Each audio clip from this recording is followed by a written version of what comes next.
Welcome to another episode of the You Got the Ron Dude podcast. I'm your host, Ron Jammin. Thank you very much for tuning in. Podcast is available on Spotify, Apple Podcasts, clips on YouTube. I'll have links for you in the description. And check out other platforms as well, because sometimes they'll automatically add episodes. This one going to be a little different because we're all aware of the passing of Matthew Perry, and I found his life really fascinating. To have that level of success and yet to go through such struggles. It's like, here's everything you've ever wanted, but here's everything you're going to battle at the same time. But I want to talk about how he impacted my life, how he was a comedy influence and drama as well, because he was so good at both and could do both in movies. Switch on the comedy, switch it off, be dramatic. And so not going to be going through all of his movies, but just the ones and even moments that stood out to me. But I hate to make this episode because I was worried. I think we all were. And I'm just glad that at the very end of his life, at least, he was able to come out and admit all the struggles and the amounts of drugs and meetings he went to and just all the suffering. And you're like, wow, because we could all tell physically something was going on, especially during the Friends era. His weight was up and down. And towards the end, I think it was the last season, I was like, I think he's in a good place. And he was doing the whole 10 yards. That one we're not talking about. That was one sequel. Anybody here order a whole 9 yards sequel? No? Okay, we're going to make it anyways, but anyways, this is going to be a tribute to him because, again, I hate to make this, but some of his movies had, a big effect on me and helped me through hard times and that. But I'd love to hear from you. Leave a voice message, leave a comment, like, follow, subscribe, rate, review, all that fun stuff. I appreciate it. So let's get right into it. And the title of this one, I was going to call it the one where Chandler dies. Because, if you're listening to this, you're likely familiar with the show Friends. And every episode is like the one where this happens. So the one where Matthew Perry dies, I think, is more fitting because I don't want it to be a joke at all. But anyways, now let's get into it. Well, the summer of 2006, August of 2006, the Ron Clark Story premiered on TNT. If you're not familiar with TNT, no, not Dynamite. It was a network, might still be a network, I'm not sure. But anyways, this is a direct-to-TV movie. And things didn't work out at a job, and I was really depressed. I almost got hired, almost worked at Blockbuster Video that summer. Think about it, YouTube's about a year old at this point. And I was just playing this video game online with friends, and I was going to move back in with my parents. And the movie, it's one of those, you think back on that time, and it's one of those things. It's hard to explain, but it just got me through. It kept me thinking positive, like another job will come along, you're going to be fine. But I was just running out of money and not doing anything about it, really. I was looking for work in that, but you're just kind of like, I don't know what to do. And Matthew is so good in the movie. Great performance, very underrated. Nobody ever really talks about that movie. Again, it was just on cable. It wasn't released in theaters at all. And he's just fantastic in it. Not really a comedy performance. There are a couple spots where, it's kind of funny in that, but very heartwarming, very tragic, but very uplifting story. And if you haven't watched it, check it out. I've owned it on Prime Video for years. And I'll watch it maybe every couple years and that. And it's just the whole story, the whole movie. It's very uplifting, and And some of these movies, ones like this where a teacher goes into a school with these kids, oh, they're not going anywhere, they're not going to do anything with their lives. No, I can help them. And this one, it's not really predictable, which is nice. Because at one point, he picks up a desk and slams it a few times with the kid in it. And you're like, whoa. But Matthew just gave such a positive, such a brilliant performance. Because you wonder, like, when's he going to break? When's it going to be enough? His character, of course, Ron Clark. Because these kids will not give up.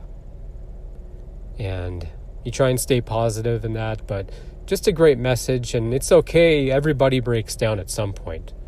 You push people's buttons over and over, and then you figure out what's getting them agitated. But anyways, I look back on that summer and I try and think positive, because you're just like, this is it, you know? But check out the movie if you haven't. I'm sure you can buy it on streamers or buy it online. Or wait, buy it on streamers. What am I saying? Maybe you could watch it on a streamer or buy it separately. But just a great performance from him. And it really shows his range as an actor. And one of his best performances. He had quite a few. We'll get into the others next. Now, at the time, The Whole Nine Yards, when it came out, this is about 2000, it was a big hit, and I feel it's been forgotten for the most part. I haven't seen it on streaming services when I have those, so I hate to say that it's underrated, but it's definitely one of his best performances. Because again, he can switch from comedy to drama so quickly and be so convincing. And he's great at all the struggles with relationships and stuff. But at the same time, him and Willis going back and forth, like, you know, I'm from Jersey. He's like, New Jersey? You know, just playing dumb. But, of course, yeah, Bruce Willis. Amanda Peet, I believe, her introduction in a movie. Or one of her first movies. And just a great cast. But really fun movie. And I haven't seen it in years. Because again, I don't see it. I don't have like basic cable at all. But again, with Netflix and Hulu, Amazon, I don't think I've ever seen it on one of those. But definitely check it out.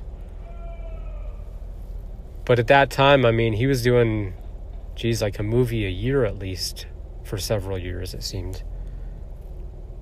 And, yeah, just the cast is stellar. Great comedy, great love story. And I hope it gets more eyeballs. Because Bruce Willis, I mean, he's another one. He can, you know, break your heart in Armageddon and then make you laugh out loud in The Whole 9 Yards. And like I said in the intro, we're not talking about the whole 10 yards. That was one of those. You figure the studio's like, I mean, we just have this pile of money. We need to use it up. I mean, not really movies screaming for a sequel. Maybe if they had done a spin-off or even, I don't know, even a prequel with Yimi Tedeschi. Kevin Pollak, that reminded me. Also great in the movie. But check that out. Very funny and really sweet ending too. Well, another, and this one's a highly underrated movie, is 3 to Tango.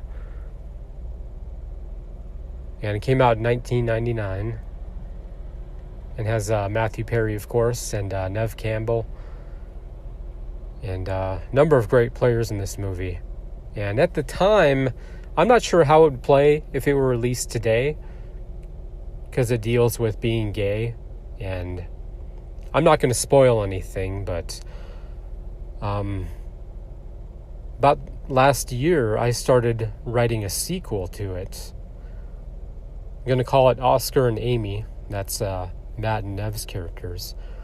And so when Matt passed, I mean, it would have been great to work with him. Now, I'm not in the industry at all, but I have so many scripts, so many ideas, and I figure if I could get a meeting with someone and at least sell them the screenplay. But that'll always break my heart. But, it happens. I mean, people die unexpectedly, and you just try and move on, and I'm still going to continue writing it. Movie, came out, the original, 24 years ago, but I just had all these ideas. I get waves of ideas sometimes. So you want to jot down everything you remember. And it would tie into the first movie because, again, times have changed. But him and Nev have such great chemistry and so many silly, funny moments. But then the music, the score comes in and it just romanticizes just everything. You can hear that in the background. That's a motorcycle. That is not me. I swear. Anyways, just romanticizes the nightlife, that kind of Chicago, jazz, New York scene, and just a great story, and so many great performances. But that's another movie at the time, I don't even know if it made its money back, and wasn't really a hit, but very, very underrated, and just like the whole 9 yards. I don't remember seeing it up on streamers much, but definitely buy it on, Amazon or something. Check it out, and pretty sure I watched it in theaters when it came out. And it's just a movie you can get lost in because it's just so sweet, and you're really rooting for his character, Oscar. But just a great blend of comedy and drama. As time goes on, I see more and more people mentioning Almost Heroes, which is a movie that Matthew Perry did with Chris Farley, and it was released after Farley passed. And I've tried watching it a couple times the last few years, and it's just the pacing in the beginning is so awful. And Matt, I swear he can't hold the accent. Like, it kind of changes and he goes into his normal voice, I felt a couple times. So I don't know if they shot that on different days or what, but I just couldn't get through more than 10-15 minutes. And Matt, it seemed like he was performing, it was more for a sketch, really. But maybe it was the accent, it just didn't work. He can do it, but I don't know, it didn't fit. But it seems like that movie, gains more traction as time goes on, because that's one of Farley's, rarely do people not mention a movie of his. And that one just didn't catch on, but it should be one of the greatest, because those two in a movie, I'm sure I'll get through it one day, of course. Especially since we lost Matt, and people will be watching all this stuff, and hopefully all the movies that I mentioned in this episode, because some of them are really special and just show his range as an actor. But let me know, have you watched it? Was it great? Made you laugh out loud? Is it you gotta watch it with friends, that kind of a movie? Yes, Friends. Yeah, like the TV show, I get it. Well, shortly before Matthew Perry died, I was going to record an episode talking about Serving Sarah. Because people's weight, their personal problems and that, I don't want to call him out on anything or be mean. But once he came out and admitted all the struggles he went through, the addictions and all that stuff, I want to talk about the movie because I remember seeing it in theaters, and this isn't a knock against him. I like the movie. Him and Elizabeth Hurley have great chemistry.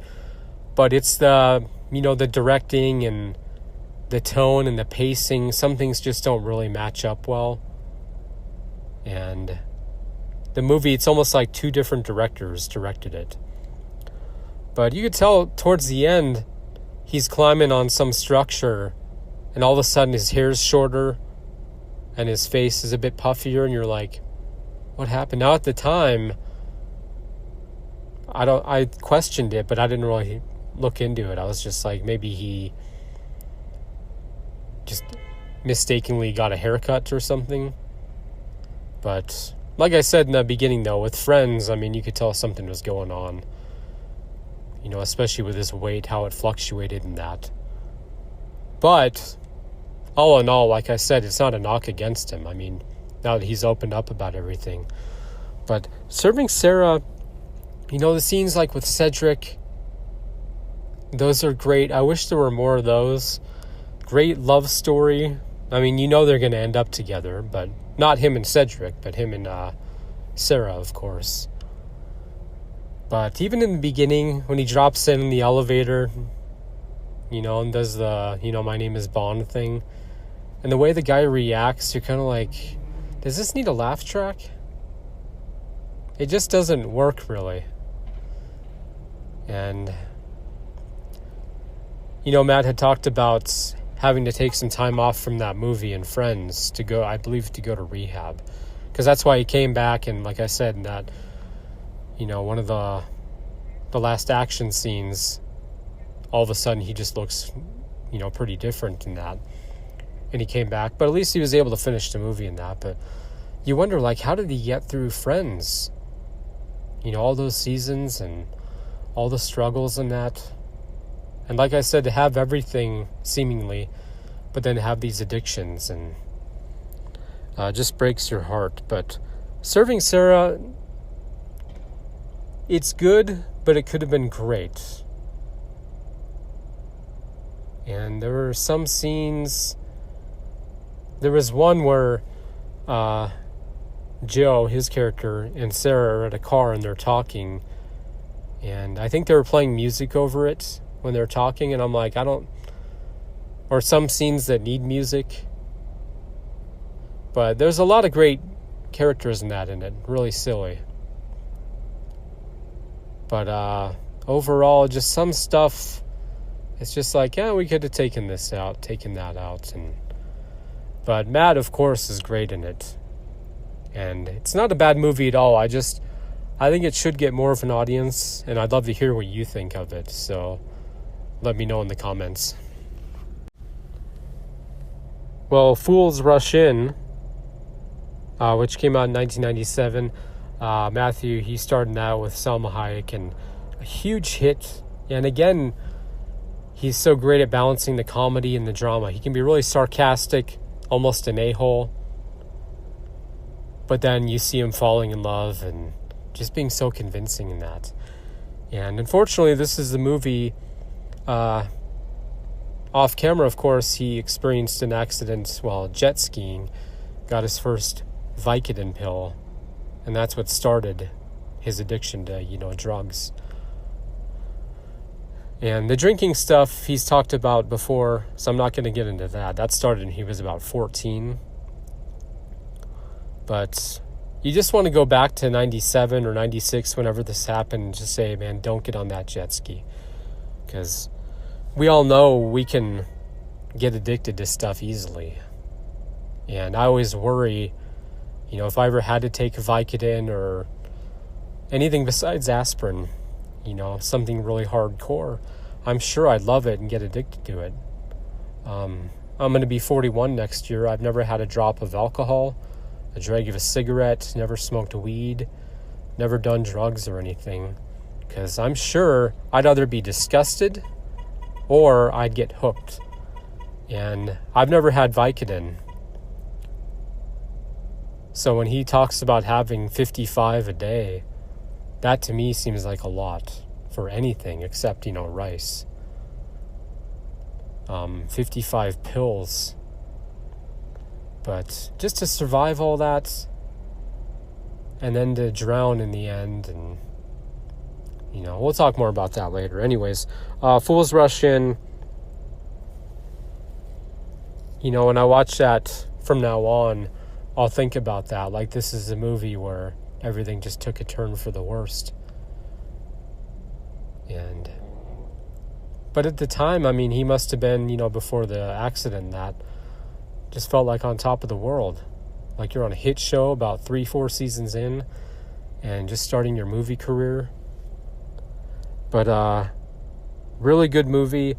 I'd say kind of like The Whole Nine Yards. When it came out, it was a big hit. But over the years, nobody really talks about it. So just like the other ones I've mentioned, I'd like to see this one gain a new audience and for people to talk about the movie more who have seen it.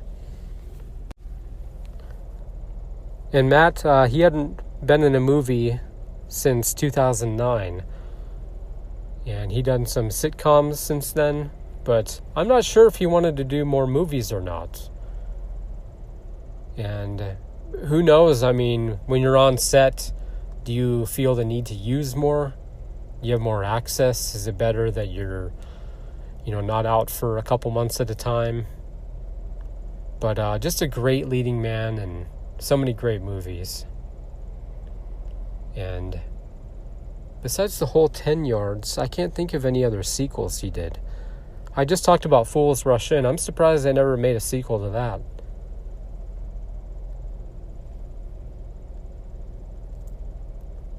But, yeah, he's done quite a few series over the years.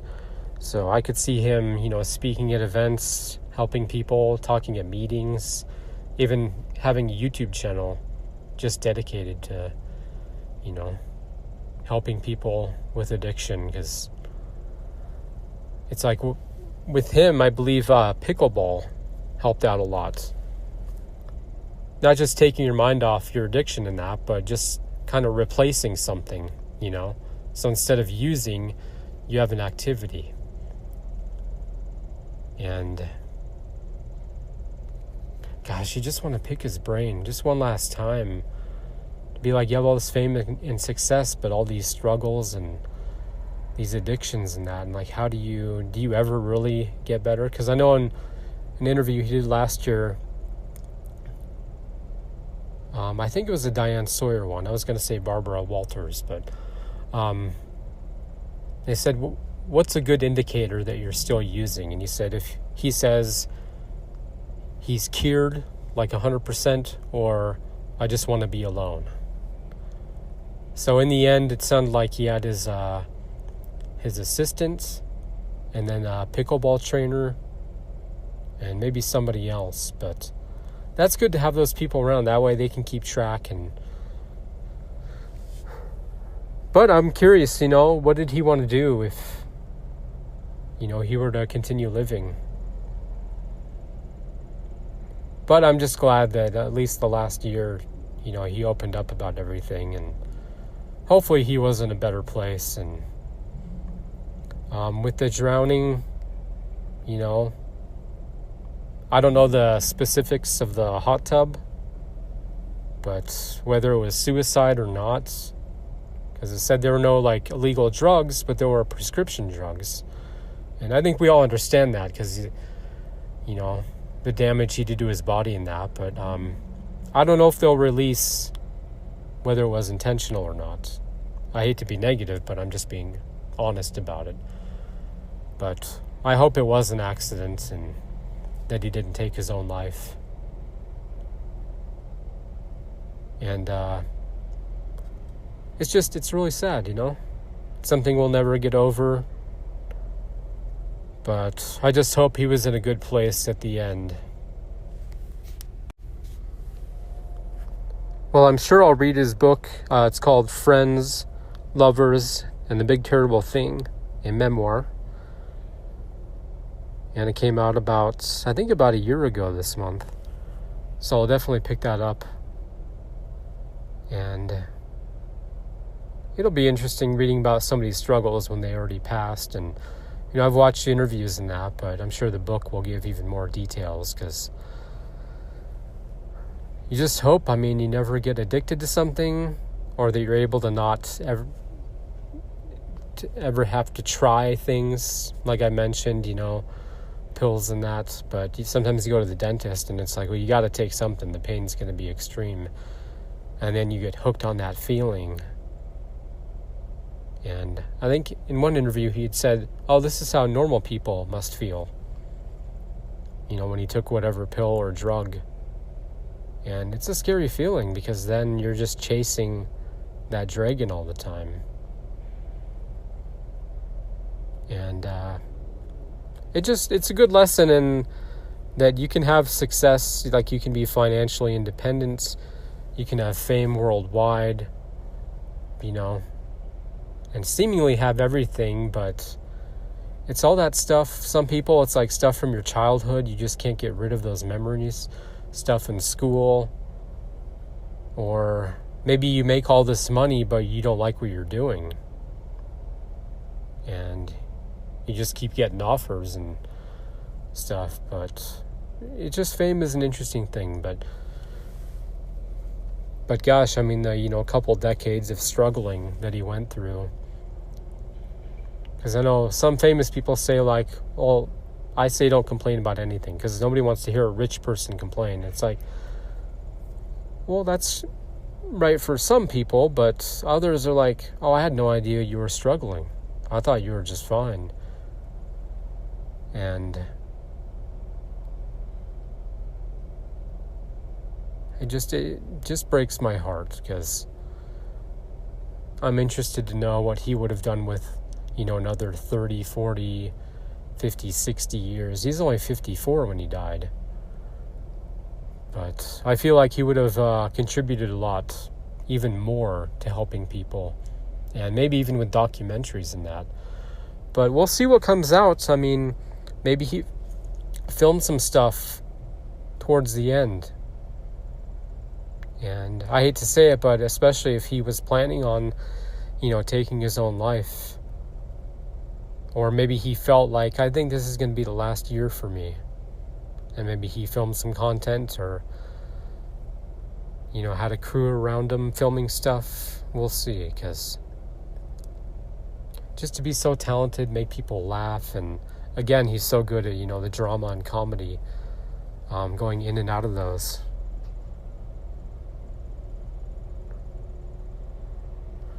But, I mean, very successful, and it seems like in the end he was in a good place as far as being out of, like, I think addicts are always addicts. Like, there's always a part of you that's hooked on whatever you are addicted to, but you're able to stop chasing it because you just switch things up. You live a different life every day, and you have a different routine.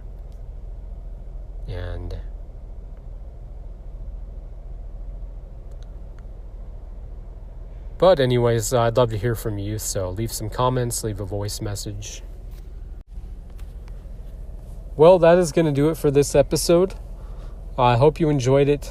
Remember, you can find this podcast on Apple Pods, Spotify, clips on YouTube, and check out other podcast hosts. And this one, I love seeing all the tributes in that. I know some people, that one comedian took a shot at him saying, like, I'm glad he's dead or whatever. It's just like, that didn't seem to get much traction except on Yahoo or whatever. But other people, people are going to open up about everything because, like I said, I'd love to pick his brain about everything. And because now you go back, you watch Friends, you watch the movies, and you're like, throughout everything, he's going through something with addiction. And you're just like, gosh, how can you be funny when you're struggling? Like, being so generous to make us laugh, yet struggling, hurting inside. But I'm sure more, like I said, will come out about him, and it's just nice seeing all the tributes. And it's sad, of course, but he'll always be, an interesting figure in the world of fame and entertainment. But I hope he's in a better place. And again, I'd love to hear from you, so leave some comments, leave a voice message, hit me up on social media. I'll have links to all that stuff in the description. And check out those movies, the Ron Clark story. Again, that one was just on cable, never released in theaters. So I bought it on Prime years ago, so maybe it's on there. The Whole 9 Yards needs a resurgence. Three to Tango needs an audience. Serving Sarah, I'm curious. It's just a very mixed reaction to that movie. Fools Rush In, of course. And one day I'll watch the rest of Almost Heroes. But anyways, thanks for listening. I really appreciate it. And I will see you next time. And Matthew Perry, anyone listening who's related or even, a friend or whatever, he just made me laugh so much, and just, again, great at the drama rules. So he could break your heart, and just his mannerisms in that were just perfect in movies, and and he does the goofy looks and stuff, but definitely a big influence on me. And I'm going to continue writing Oscar and Amy, the sequel to Three to Tango. And I hope to get it made, and it'll, of course, be dedicated to his memory. But anyways, that's going to do it. Thanks for listening, and I will see you next time.